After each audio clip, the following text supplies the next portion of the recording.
Good evening, ladies and gentlemen. I welcome you to this press briefing on Operation Sindoor and related developments. We have with us Commodore Ravi Nair, Colonel Sophia Qureshi, and Wing Commander Vyomika Singh to brief you.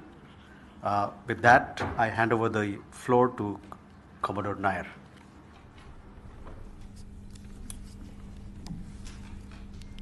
Good evening, ladies and gentlemen. As the Foreign Secretary had said, you're aware there's an understanding that has been reached to stop all military activities at sea, on the air and on the land. And the Indian Navy, Indian Army and the Indian Air Force have been instructed to adhere to this understanding.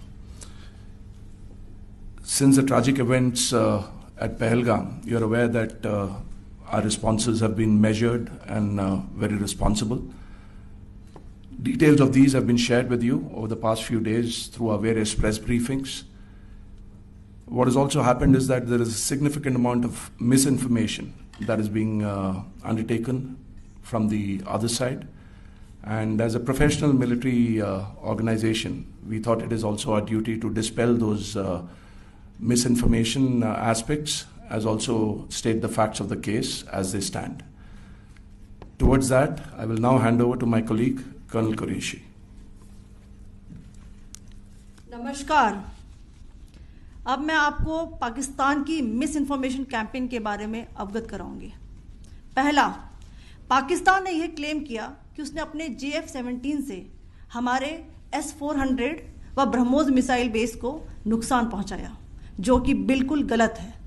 दूसरा, उसका यह भी miss information campaign था कि हमारी airfields जो कि सिरसा, जम्मू, पठानकोट, बठिंडा, नलिया और भुज में हैं, ये उसका मिस इन्फॉर्मेशन भी बहुत गलत है। तीसरा, पाकिस्तान के मिस इन्फॉर्मेशन कैंपेन के मुताबिक हमारे एम्यूनिशन डम्प्स जो चंडीगढ़ और बियास में हैं उसका डैमेज हुआ, यह भी बिल्कुल गलत है। हमने आपको मॉर्निंग ब्रीफिंग में बताया था विद फैक्ट्स एंड फिगर के साथ कि ये सारी चीज़ें बिल्कुल सही सलामत हैं।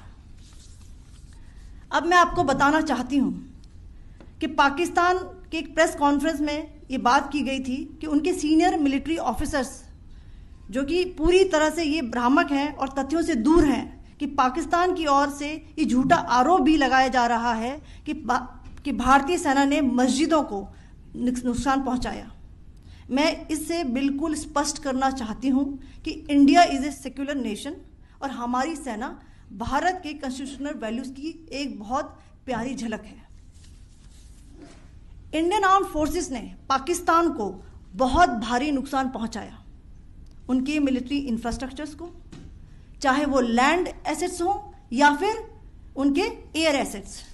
यही नहीं, इंडियन आर्म्ड फोर्सेस ने पाकिस्तान की एयरफील्ड्स स्कर्दू, जकोबाबाद, सरगोदा और बुलारी को बहुत नुकसान पहुंचाया। इसके अलावा पाकिस्तान के air defence system, radar system, उनको भी एयर स्पेस में अनटेनेबल किया। यह भी बताना चाहती हूं कि लाइन ऑफ कंट्रोल के पास